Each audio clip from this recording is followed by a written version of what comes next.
Welcome sa Dries TV. Kung interesado ka sa ganitong news, huwag kalimutang isubscribe ang ating YouTube channel. Maraming salamat! So, ayun, welcome back again sa ating YouTube channel mga kakimpaw. And sa update natin ito, ang pag-uusapan natin ay tungkol sa mga importanteng ganap kina Kim and syempre kay Paula Abilino. Pero bago po ang lahat, maraming salamat sa inyong patuloy na pagsuporta at pagsubaybay sa mga daily update natin. And sana po ay nasa maayos kayo na kalagayan ngayon, okay? So mag-iingat po kayo at kung wala naman kayong gagawin sa labas, stay na lang po kayo sa inyong mga bahay, okay? So ito'y paalala lamang po para ligtas ang lahat, lalo na po ang mga Kim Pao fans. So bago natin simulan ang balitaan, narito muna yung mga napili nating komento. Patungkol po ito sa naging previous update. Unang komento mula po ito kay Ginang Luwalhati Tenedero. Sabi niya, ganyan talaga si Kim, gusto laging nakikita at nakakasamang minamahal niya. Katulad kay Sian ng sila pa. Gusto niya lagi kasama si Sian pag hindi niya nakikita kahit isang panay message kay Sian kung nasaan to. So yes, pogi ng luwalhati, no? Pag nagmahal po si Kim Chu, talagang sobra-sobra niya pong binibigay yung 100% na pagmamahal niya. Kung baga, binubuhos niya po talaga. Kasi ayaw niya pong magkulang mga kakimpaw. At kung mawala man itong lalaking to sa buhay niya, at least 'di ba, wala siyang pagkukulang. Nasa mali na 'yon ng lalaki. 'Di ba? Naghanap po siya ng iba. Pero ginawa naman po ni Kim Chu yung lahat ng pwede niyang maibigay. Pagmamahal, 100% na kalinga.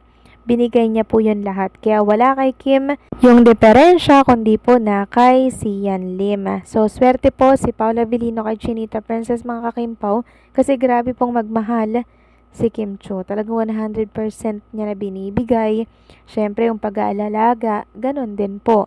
Kaya naman si Paula Abilino, sobrang hulog na hulog kay Chinita Princess. So, maraming salamat po sa komento. Ginang Luwalhati, God bless, and mabuhay kayo. At ang next comment naman natin, mula po ito kay Ginang Lolita Maestrado. Sabi niya, happy to hear Ma'am Durs na inalagaan si Ma'am Kim ni Sir Paulo. God bless everyone and ingat and stay safe. Yes po, inaalagaan po ni Paulo. Ganon din po si Kim Chu, inaalagaan niya po si Paulo Abilino. So, vice versa lamang po yung ginagawa nila, no? Since love naman nilang isa't isa, why not ipakita yung same, diba, na way ng pagmamahal nilang dalawa. Diba? And gano'n naman talaga yung gagawin natin pag mahal natin ng isang tao. Matik na po yun. Parang automatic na gano'n yung gagawin natin pag love natin ng isang tao. Diba? At ang last comment mula naman po kay Ginang Bibian. Sabi niya, thanks Durs, very real kang mag-report. Love mo rin pala si Kim and Pao. Thanks ha. Doon po sa mga bashers, don't read na lang. Pwedeng kasuhan sila, andyan si Pao. Super sikat, wala nang iba pa. God bless us all. So, thank you so much po sa pagtitiwala, Ginang Vivian Karaig. Ano? Siyempre, love natin si Kim and Paula Abilino. Kaya nga po hanggat maaari, nilalayo natin sila sa bashing dito sa social media. Kasi grabe po yung pababatikas nila eh. Kaya nga sabi ko, sana tahimik na lang si Kim Chu para hindi po siya mabatikos, 'di ba? Pero syempre, hindi po natin yon mapipigilan. Mabuti ngayon mga kakimpaw at medyo humuhupa na po yung mga bashing kay Chinita Princess. So, lilipas din po yan mga kakimpaw. Ang ayoko lang mga kakimpaw talaga naman pong pinagtutulungan na si Kim Chu ng mga netizen na hindi naman po siya nakikilalang tunay. So, nagbabase lamang sila sa kung anong nakikita nila. Pero kung kikilalanin nila si Kim and ganoon din si Paula Abilino, baka magustuhan at mahalin po nila ito. Baka maging fan pa nga sila ni Chinita Princess. So, maraming salamat sa komento po ninyo. God bless and mabuhay kayo.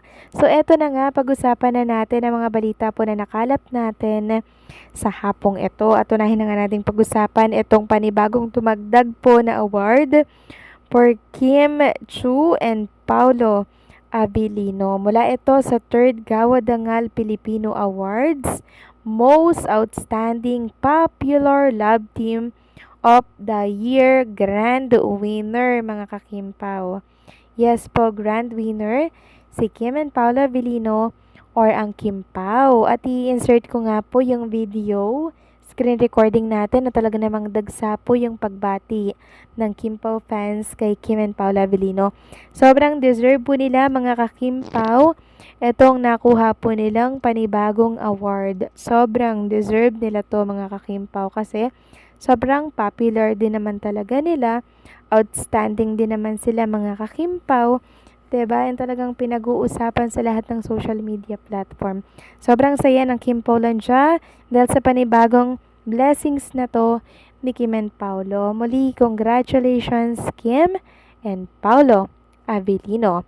Next topic naman, pag-usapan natin itong tungkol nga po sa picture ni Kim Chiu na nakita ko po sa isang page dito po sa Facebook. So, makikita nga dito na nasa loob po ng sasakyan si Kim and Paula Avellino. Nakakap si Paolo, may hawak na cellphone. While si Chinita Princess naman, may tinuturo po sa cellphone ni Paula Avellino na tila baga ay meron siyang pinupulis, no? Sabi nga po ng ilang mga netizen, tila pinupulis ni Chinita Princess si Paula Avellino. Ano daw kaya yung pinupulis ni Kim Chiu at may pagturo pa ito sa cellphone ni Paolo. So, sabi nga dito sa caption, bukod tanging iibigin ng tapat. So, napakabagay nila mga ka-Kim Pao, no? Pero gusto kong malaman, ano kaya yung tinuturo ni Kim Chiu sa cellphone ni Paolo Avellino? Namumulis nga kaya yang si Kim Chiu? Or siguro, tinuturo niya po yung mga picture nila together ni Paolo Avellino na nakatago po sa baul, diba? So, i-post nyo na yan, Kim and Paula Avellino. At umani nga po ng samut-saring reaksyon ng naturang post na yan mula sa isang account dito sa Facebook. Sabi nga dito ni Joy, nagbago na talaga si Kim ng kulay na gusto niya. Dati hindi nagsusuot ng itim yan. Ngayon, para sem-sem kay Pau, ginusto na niya talaga. Sarap sa mata, kilig match overload. So marami na naman po ang napasaya mga ka-Kim Pao sa panibagong picture na to na lumabas sa mundo ng social media. Imagine mga ka-Kim Pao ha, picture lamang po ito pero sobrang laki po ng kasiyahang na idudulot sa atin ng mga simpleng larawan ni Kim and Paula Avellino na magkatabi lang, magkasama lang. Kompleto na po yung araw natin mga ka-Kim Pao. Para bang pwede na tayong matulog, bukas na tayo gising. Parang ganun yung pakiramdam, di ba? So, iba po talaga yung naibibigay nilang kasiyahan. Basta makita lang natin sila na magkasama, buo at kompleto na yung araw natin. At hopefully, hindi po sila magbago sa isa't isa mga ka-Kim Pao. Dahil ang dami pong fans ang umaasa sa kanila at syempre, marami pong nagmamahal sa kanilang dalawa. So, sana malaman natin kung ano po yung tinuturo ni Kim Chiu, di ba? Sa cellphone ni Paolo. So, anong say niyo dito mga ka-Kim Pao? Please comment down below.